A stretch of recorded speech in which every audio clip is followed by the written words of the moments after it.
The Rebel Capitalist Show. All right, guys, it gives me a great deal of pleasure to welcome someone back to the Rebel Capitalist Show. He is the nomad capitalist himself, Andrew Henderson. Welcome back to the show, my friend. Oh, always a great honor. All right, so your specialty is really setting up a plan B. It's getting a passport, it's banking, it's finding real estate opportunities, maybe outside of the United States or kind of in the frontier markets. Is that a fair statement? Well, my thing is go where you're treated best, right? Those are the five magic words. And what it was for a long time was people running businesses, people in the crypto space who wanted to reduce their taxes. Because taxes, they are going up these days in the Western world. I mean, my goodness, some of the countries that are proposing wealth taxes right now is incredible. So people, for a long time, we helped them legally reduce their taxes by relocating their person or their business. But yeah, what it's really become in the last 2 years is, holy cow, the stuff that I've been talking about with my family for 25 years, the stuff that I've been talking about as the nomad for almost 10 years that you've been talking about. Now more people are seeing the veneer stripped off of their country. They're seeing that the U.S. doesn't offer as many of the protections that you think it does, that the U.S. could cancel your passport in some circumstances, that the U.S. may not have the best passport. Who knows what could happen? Freedom is going down and people want a plan B. They want to get a second passport. They want to get a second place to live. They want to make sure they're covered. So it's becoming more people now who want to just make sure they're covered versus people who are ready to go immediately. But I think both are very valid. Yeah. Can you go over that story that you've talked about often on your podcast about the Australians who kind of got stuck outside of Australia? I believe they were in India, and the Australian government just would not let them back in. Yes, some of them were, and I think from other places as well. And that Australia was not the only country, but it was, I think, the most egregious offender where there were Australian citizens stuck in India and some other places, but a lot of them in India back when India had a spike in cases. And the Australian government said, listen, we're closed and we've got a queue. And you can't come back in. And, I don't think you are often in league with people like the United Nations. But, those guys, supposedly the great oracle to these countries, said decades ago, everyone should be able to leave their country and come back to it. That's the point of being a citizen. Well, in this whole pandemic upended that. And Australia has said, I guess apparently now you may not be able to leave Canada. So I'm hearing Canadians and Australians kind of saying the same thing is kind of like the worst. Yeah, you can't leave Australia right now without specific permission from the government. You have to get permission. Now they say they're going to open it up. But how many times do we keep hearing like this is it? And then, you understand being in business, things happen. Things change. You got to change your plans. That's constant. The only thing constant is change. But, at a certain point, is the priority to let people go back to their lives? Well, perhaps not. Yeah, exactly. And then, so that's kind of a reason why people should think about getting another passport, I would argue. But then another reason, I would use my own example going back to 2020 and where the American passport turned into basically the Afghanistan passport as far as your not quite. I think it was Rwanda. I'm here in Dubai, and there's my favorite guys here in the hotel are all from East Africa. So you were on par with them. Tanzania, Uganda. Yeah, and so my story is I was trying to get out of Medellin, which I got a humanitarian flight to Fort Lauderdale, and then once I got to Fort Lauderdale, I was just trying to find some location that had some freedom, and that was St. Bart's in the Caribbean. But to get there, it was just a complete nightmare because no one really wanted to allow Americans to come in. So with that American passport, you're pretty much stuck. And if you would add another passport, you would have had some options. You would have had more options. I remember back, I lived part-time in Malaysia. Haven't been back in about a year since I left, and was treated there very well. But I remember back in 2015, I was at the hospital, beautiful Prince Court Medical Center, beautiful hospital. And they had a sign saying, if you're from like Nigeria or, Gambia or 3 or 4 other countries, Liberia and the United States, that, what was it, the Ebola or something outbreak? It was like the US and 5 other, countries that, okay, fine, we get there. There were people back then. I don't know that you were seeing widespread travel restrictions, but you were seeing some restrictions overseas for Americans. There's some increased, scrutiny. Have you been in the U.S.? We got to check you before you come to the hospital. So the fact that these things only happen to people in Liberia, for example, that's not true. I mean, I think that having a plan A is the most important. I mean, I've been traveling for the last year, and I've been living very freely. And I think that, being in a place that is free, whatever that is, whether it's reduced taxes, whether it's greater personal freedoms, whatever that means to you, I think being there now is better, being a day or being a year's too early rather than a day too late. But I think what people are saying is, all right, let me continue to assess and I'll get the passports where if I need to go somewhere, I at least have more options. But obviously, if you're a US citizen sitting in the US, it's not ideal if something happens, right? Because you are a US citizen. What's going on with Turkey right now? I heard the other day about some sort of option if you invest $250,000 in real estate. So yeah, Turkey is an interesting, what we call citizenship by investment program. So when people think citizenship by investment, they often think the 5 Caribbean countries that offer this. So I went through the St. Lucia program. I'm going through a second program right now. And in this case, I'm adding on some family members. You can bring in parents, parents-in-law, kids, that kind of thing. So I'm taking advantage of that for the second program. But those programs are, if you're smart, you're going to make a donation, right? And so it's just kind of like you're writing that off as the cost of insurance. What Turkey does, it gives you a different kind of passport. You're not going to have access to Europe or the US or countries like that, but you'll have access to most other countries. And rather than making a donation or rather than investing in some, schlocky real estate that you're never going to sell, you can buy pretty much any real estate in the open market. Now, there's a lot of garbage. There's a lot of shysters taking advantage of this. But if you look, and we've got a few connections we work with, if you really look at the resale market or 1 or 2 good new builds in like Istanbul, I probably wouldn't buy anywhere else, but I would buy in Istanbul. Yeah, if it appraises for 250 in lira terms, then you can apply for citizenship, and you get that in a matter of about 6 months. You've got to hold the property for 3 years, but you get the passport in your hand 6-7 months. They're a little bit easier to deal with. The Caribbean is very formal, which is, pretty easy for most Americans, Australians, whatever. But, it's a little bit easier going in Turkey. And you've got an asset that after 3 years you can sell. In the meantime, you can rent out. Obviously, if you rent it, it's subject to tax. You can live there. Turkish Airlines flies to pretty much everywhere. My goodness. I mean, it's a nice little hub.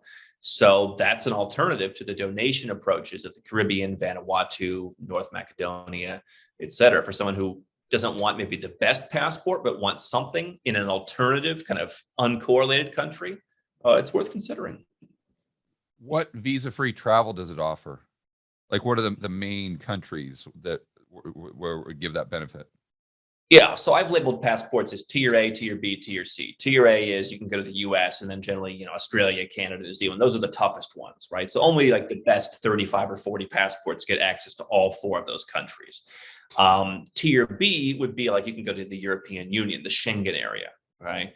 The Caribbeans would be like a B+, where you can also go to the UK and Ireland, which have their own separate policies. Turkey is tier C because you get neither. But what's interesting about Turkey and Russia in particular is they're such big countries and they have such economic, muscle that pretty much everywhere else in the world lets you in. So like every single country in South America, Central America, pretty much the entire Caribbean, you've got that all covered. So from Mexico on south, pretty much all of Southeast Asia.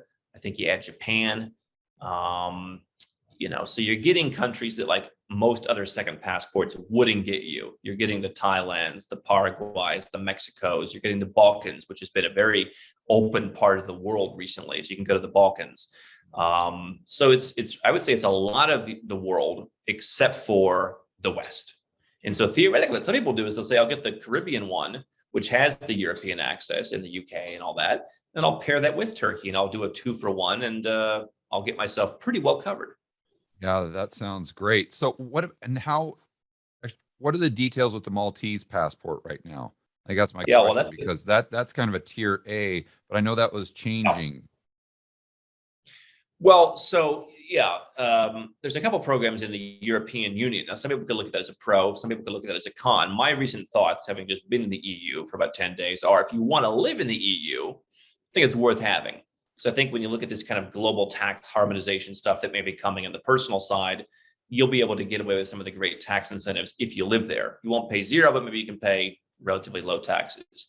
If you don't live in the EU, if you don't plan to live there, maybe you don't want to get that passport. But anyway, Malta has a program. It is a Tier A passport. You can go to the US with it, in theory. And that's a donation. It's not cheap. It's 750,000 euros if you want to get it done in about 18 months. And then if you add on each person, it's 50,000 euros. And then, it's going to be more expensive on the back end than you would see in, the Caribbean, for example, and certainly more expensive than Turkey. You're also going to have to, rent or buy a property for 5 years. There's a small charitable contribution you have to make, and you got to spend a couple weeks there. So it's definitely an investment. But if you have about $1 million to spend, you're going to get the top tier passport, and then you can go and live anywhere in Europe. Yeah, and the big key there for Americans, correct me if I'm wrong, is that you got visa-free travel back to the United States. So you don't have to ask permission. If you want to come back 90 days a year, you can do that. Well, so Malta is it's part of the visa waiver program, right? Where there's about 41 countries now where if, let's say you're not a US, and if you are a US citizen, you're coming to the US as a US citizen. You can't live in the US and say, hey, you can't come to me. I'm calling the Maltese embassy. But yeah, I meant if you have a US passport right now and you're thinking of renouncing your citizenship. Getting rid of it. Yeah, when we talk to guys who are doing big IPOs or they've made 9-figure crypto fortunes, that's the one that they'll look at typically. Maybe they'll do something else on top of it, just as a backup to the backup. But yeah, what you have is the part of the visa waiver program is you can come for 90 days at a time. It's not necessarily per year. Now, you do have, depending on where you're living, tax considerations. You don't want to give up your U.S. citizenship and then just get right back into being a U.S. taxpayer. You defeat the purpose. Right. But yeah, theoretically, and by the way, I think, you would also have to make sure if you weren't born in the U.S., were you ever denied a U.S. visa, that could set you back. If you're a terrorist, that they might not let you in then, or if you have a criminal record, that kind of thing. If you've been to Iran or Iraq, if you're an adventure traveler, that might be an issue. But yeah, theoretically, they could give you some trouble, I guess, and say, we know Malta, because they know the deal. But I think you'd probably be fine. Okay. How about the golden visa program in Portugal?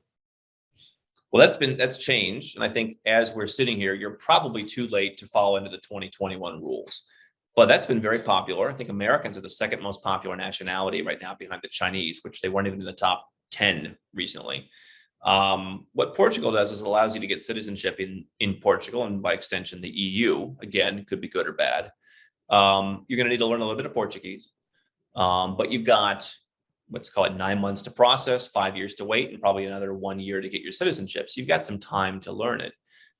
You need pretty minimal time on the ground to do it. And in exchange, what you're going to do is make an investment. So where Malta is a donation, Portugal is put money in an investment fund, a property fund, buy a property. They're limiting the amount of property you can buy next year. You can't just buy in the middle of Lisbon anymore. But there are some decent investment options that you can do. Probably passive will become more popular next year. I would say 500,000 euros would be the number to keep in mind. And then, eventually you get that money back. So for someone who likes the idea of Malta, but they're not quite planning to leave right away, I think that could be a good one. Right. So just to be clear for the viewers and listeners, with the Portuguese program, you're not getting a passport. You're getting is temporary residence. You're going to renew the temporary residence, and then you're going to be able to apply for either permanent residence or citizenship in the future without having to spend very much time at all in Portugal. So it could eventually become a citizenship. But Malta, technically, they don't want to call it a citizenship by investment program. They call it the MEIN. And it is a lot slower. It takes you about 18 months versus what I would call a citizenship by investment, 6, 7, 8 months, that kind of thing, with document preparation. So Portugal is certainly not a citizenship by investment. What you're getting on is you're getting on the normal track to citizenship that someone who moved there to take a job, for example, would get. And you have the normal requirements to learn Portuguese, for example. But you're getting some special conditions. For example, if you're going to have a child born on the soil of Portugal, if you're a 1-year resident, the child becomes Portuguese at birth. It's pretty rare in Europe to do that.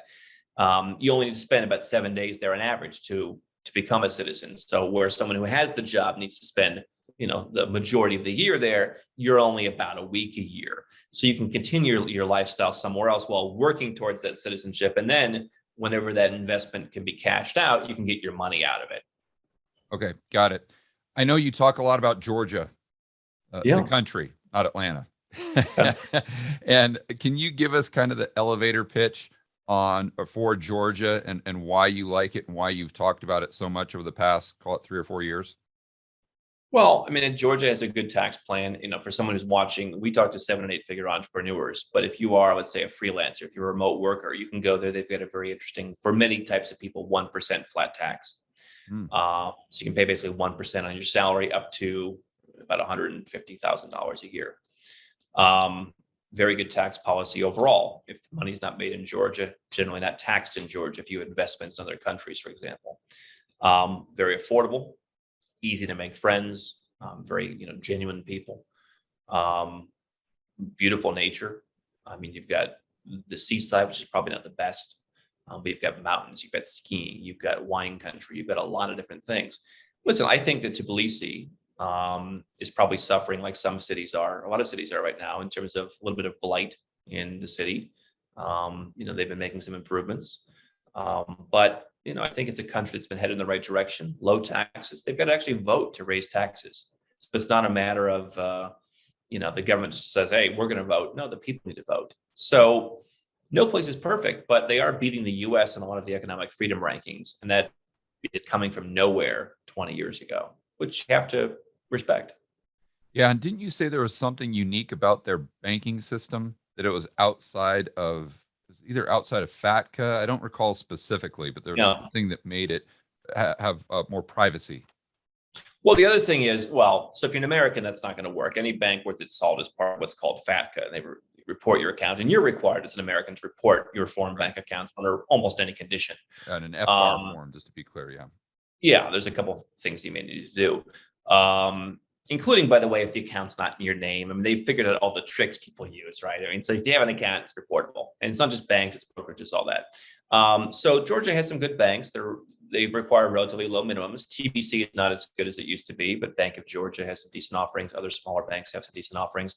They are now signing on to what's called the other one, the Common Reporting Standard.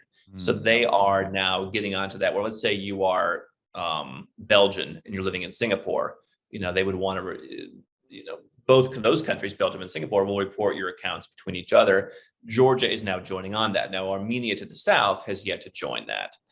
So if you're not an American, you still may have a requirement in your home country to report your bank accounts, but they're not going to do it for you. And so why that's a benefit is, let's say you leave Canada, for example, and you legally follow the process to stop being a taxpayer in Canada. You keep your citizenship because only Americans have this tax obligation, follow them everywhere. But you're a Canadian, you leave the Canadian tax system and you go and live somewhere else. What sometimes happens is, people see Canada, they send all your information to Canada, not knowing you live in Monaco, for example. Canada sees it, oh, this guy's got a lot of money, maybe let's look into that. I've heard tax advisors talk about that happening with their clients. So if you can keep your information private, that's always better. But do understand there are legal reporting requirements depending on where you live. And for US citizens, I mean, there's really no such thing as privacy, unfortunately. Yeah. I remember listening to one of your podcasts. This was probably 6 months ago, something like that. And you were talking about your favorite places on earth. I think it was, or if you had to live in one country for the rest of your life, right, which country would it be? And you chose Mexico, I think, if my memory serves me right. So can you go into why you would choose Mexico if you had to choose one country for the rest of your life? Well, listen, I will say I might amend that. Mexico might be number one still, but I think it was 3 countries. It was Malaysia and Asia. Okay. It was Mexico and the Americas. And I think I was talking about Eastern Europe. But I think I would probably lean more towards Ireland now, where they are opening up a lot of things in just a couple of days. And I mean, the people, the culture, really incredible. But why would I choose Mexico potentially? Well, I mean, I think one thing when you're looking at a place to live, you'd like to have some diversity. I even went this years ago. I had a friend who was he was an Israeli guy, and he lived in Singapore. Well, he can't really go up north and he can't really go down south. You feel pretty isolated in this tiny little island, and where do you go? And so that's a factor. If you're going to be stuck in one place, you want a variety of places. You have many different climates, you have many different atmospheres. There's plenty of parts of Mexico that are pretty darn safe. There's some parts that aren't safe, like anywhere. Maybe more of those than some places. But I just think you've got, number one, if you're an American, a relatively similar culture compared to an Asian or parts of Europe. Very similar. A lot of the same creature comforts, conveniences, stores, restaurants, foods, etc. So I think that for comfort, for the people, for the niceness, for the amenities, for the service, that's all pretty comfortable for someone coming from a country like the U.S. And so senior stuff is it's not like Australia where, cigarettes are $87 a pack if you smoke, or, bottle of vodka's, requires a second mortgage. So you can afford to do it. Yeah. And it's also not like Australia in the sense that you can actually leave your house, which is, well, they've been very open-minded in that regard in terms of, I'm sure that AMLO and I disagree on a lot of things, but they've been very open. I know you were down there. We had a conference there, and it's been one of the most open places. Yeah, I've heard that a lot from Americans who are actually there. That's one of the reasons why I wanted to bring it up. What are your thoughts on this global minimum tax? I've been reading about that all last week. Well, there's two pillars of this global minimum tax. I think it's been a little bit ballyhooed. Number one, you now need to go and get all these countries' legislators to approve it. You're seeing some things in the U.S. where they're not going to push back on the entire thing, but they may push back on some parts of it. You also see, again, I was just in Ireland, and Ireland just jumped on board as one of the final people to get this thing done. And, they made it clear that we're not going to raise the rate on local companies. So I think if you're running, what remains to be seen to me is, if you're running a normal business, let's say in the e-commerce space, how is that going to look? I think there will be a reprieve for some time. Some people think that they'll never even fully implement it. You look at, for example, CRS. Countries that are signed up, not even really participating because they're not organized, countries not signing up. I think if you're a smaller company, there will be a reprieve, at least for a while. And I think you will see countries like Ireland saying, we want to have lower tax rates. You'll see countries like Barbados where they just adjusted the system from allowing foreign companies to pay zero, offshore companies to pay zero, and then having a high tax rate onshore. They moved that down to a regressive tax where they start at 5.5 and they go down to like 1. I think you'll see countries saying, well, if people are here doing business, then we want to apply those local tax rates. And so I think that the initial hit will be more on multinationals where, they are in Ireland selling to the rest of Europe. Whereas you or I, or maybe many of your viewers, we moved a big chunk of our company to the UAE. Why? We can get visas for anybody here and still have a 0% tax rate. And I think that companies like ours that move a decent amount of operations to a place like this, have other companies on our network in countries that pay taxes, like staffing companies in countries like Serbia. I think it will not be as bad as people think it is, at least for the foreseeable future. Will there be a time when countries start getting together and say, listen, we're going to raise our rate in the UAE to 15%? Quite possibly. That has been discussed here in the UAE. I don't think it's happening tomorrow. Yeah. Another thing you've talked about on your podcast is this move towards retroactively taxing citizens. Possibly. Yeah. Can you expand on that? Well, look at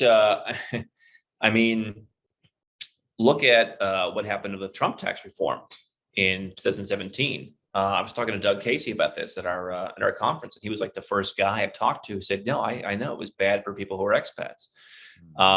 And what was it? If you run a company overseas, we're going to go back to 1986 and tax all those earnings we said weren't taxable. Right. So, hey, those were the rules. Not anymore. Right.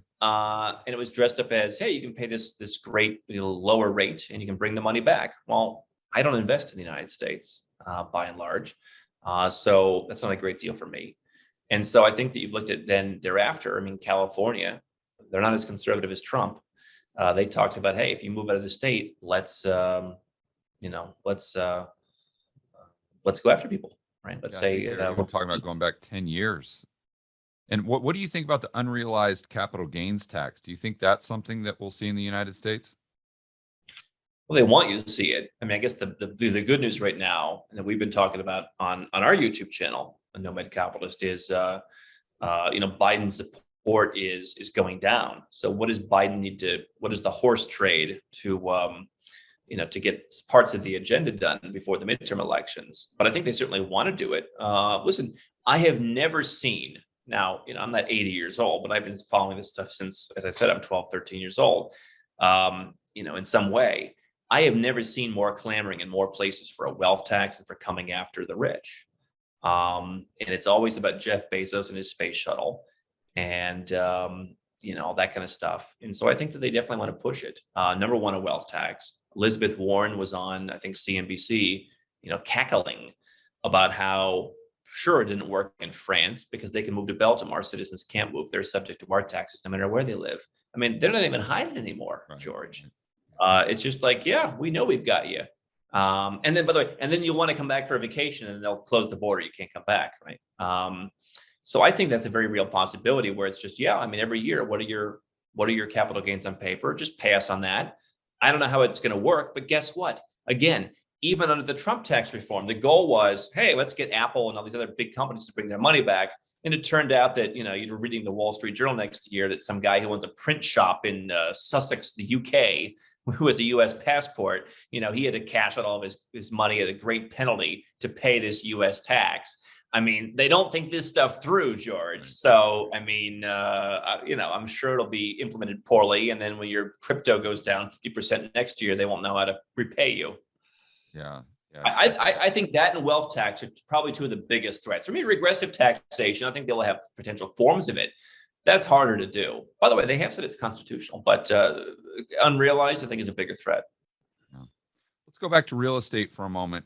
We were talking about Turkey, but I know that you do a lot of investing in Colombia, and that's some place where I've done real estate investing in Medellin since 2015 in the Provenza area right down by Parque Aris. But you're more of a fan of Bogota. So can you go over why you like Bogota and kind of what you've seen in the real estate market there for the last year and a half? Because I've been gone for a year and a half. So I just get the kind of boots on the ground intel from my staff, but I personally haven't seen it. Well, I'm going to be there on Sunday. And by the way, wide open right now. So I'll send you some aguardiente, but I like Bogota for some personal reasons. But we have some Colombian team members now. They came from Colombia. They brought me like the best aguardiente. But part of my reasons were personal. I like the climate there a bit more. You heard me mention Ireland. People say, "Oh, the weather's terrible." I kind of, what? After years of like Southeast Asia, I enjoy some terrible weather. I enjoy sweater weather and all that kind of thing. And so you have that perpetual autumn, which I enjoy. It's a bit more formal. My tailor is there. He says, "You would never wear shorts here. It just doesn't fit." I kind of like that. You're in the capital though. You look at, I think, the 5th largest city in the Americas, in the 2nd freest economy in Latin America. Medellin, I think, benefits, that state benefits from people like living there. People don't generally leave there. I think generally you'll see a lot more migration from smaller places to Bogota, and that will be a benefit. So it is, in a sense, kind of on the verge of being a mega city. It's about 10 million people, I think. And to me, that has value. To me, that's not going to slow down. Now, people do like the lifestyle in Medellin. It's more expat friendly. Perhaps the dating scene is a bit, better. And so it's known for that. I'm a little bit of a boring guy, George. I don't, so maybe a little bit too much for me down there. But I like Bogota for those reasons. Yeah, one thing I want to say about Bogota that's interesting is if people tend to compare it to Cali or Medellin or Cartagena and say, well, it's a little bit more expensive. But what they need to do is compare it to other capital cities throughout South America. Sure. And when you do that, it's incredibly cheap. At least it was. I don't know what it's doing today. My employees have told me the prices have gone up substantially in the last year. The price, it's one of those markets where prices do. Now, obviously, the peso has gone down. It's back to basically where it was, the kind of the worst of the initial part of the pandemic. you're down to like 3,800 pesos to the dollar. Right. But yeah, I looked at the property that I live in myself, and the appreciation, I don't remember the exact number, but it was pretty decent considering what we've been through here, and considering that people there are moving out and increasingly buying fincas, these farms outside of the city. So there is a migration there from affluent people to be buying some of these bigger spaces, as there is in so many other countries right now. But No, I think appreciation has been decent. Rental yields are decent. There is some bureaucracy, as you know, investing in Colombia. That's one reason I like Georgia. You buy a property, you get a title transferred in 3 days. It's one contract. The government charges you $15. I mean, that's $20. You know, that's done. You get a bank account, you know, like that. Colombia has some more bureaucracy, but yeah, I think that you've just got a lot going on there. And, you know, for me, I do invest in frontier markets. I'm a big investor in, you know, Cambodia, for example. We have our friend, you know, Invest Asian has a fund there, very small fund that's done very well. But he's buying stuff next to the Royal Palace. He's buying stuff in the core city center where it's like the last thing for sale on the block, and the Hyatt Regency is building 3 doors down, and he's paying less than $1,000 a meter for that. So to me, that's frontier, but the country's never had a recession in the last 25 years. Colombia can't quite say that, but I think you can get something for not much more than $1,000 in Bogota. And you mentioned Cali. We looked at Cali. I don't find it substantially cheaper for what you get. And it's kind of this like third level city. You know, Cartagena, not substantially cheaper in my opinion. So I go where the capital is. The capital probably is always the capital, and it's certainly always the biggest city. Yeah. So in your business, do you help people with the banking, the passports, the moving, or do you also have a real estate component to it? We do real estate. You know, here's my belief. Again, talk about this on YouTube. The holistic thing is very important to me. Some people say, hey, can you do my Mexican residence? It's really not what we do just to say move to Mexico, because I'll tell you the story of what I'm looking at here in Ireland. If I want to do some stuff in Ireland, I'm already working with 4 different attorneys. And I already have some of the knowledge myself because I've been to Ireland a dozen times. I know just how tax and that kind of stuff works. And I've got to work between 4 different attorneys and accountants in Ireland, plus guys in the other places where the business is, for example. It's a mess. So we try and do the holistic planning where it's like, all right, where are you leaving? Where are you moving? Maybe more than one place you're moving to. I've got a guy who lives 181 days a year in Colombia, so he can keep his immigration status and work towards citizenship because he's a temporary resident. You can also just buy real estate and get permanent residence, but he's under the 183 for tax. So there's kind of that needle threading that we work on. And so we do help people with real estate, but, you know, we're not a real estate agency. You know, I believe if you're going to buy real estate, how do you get the bank account there so you can pay your bills? It's harder in Colombia than in Georgia. You know, what's the tax consequences? Is there a reporting requirement at home? I mean, you get into this stuff, it's more than just how do I buy a property? And by the way, as in Turkey, for example, seen far too many people, you know, pay $1 million for a property that's actually worth 400 grand because they fall for the hype. Happens in Georgia, Colombia all the time. Happens everywhere. Yeah. So I mean, it's good to have the knowledge, in my opinion, across the spectrum. I don't think you'll ever see nomad real estate agency. But we do help people with the real estate, and then how does it. And what I would say, by the way, is if you're gonna buy real estate, what I'm generally talking to people about is, okay, Turkey, Colombia, you know, citizenship, permanent residence possibility, other country, you know, Panama, you know, let's get some immigration benefits from that, right? I mean, I'm not a US citizen. I'm vocal about the stuff I talk about. Maybe I'm not welcome to come back. Who knows?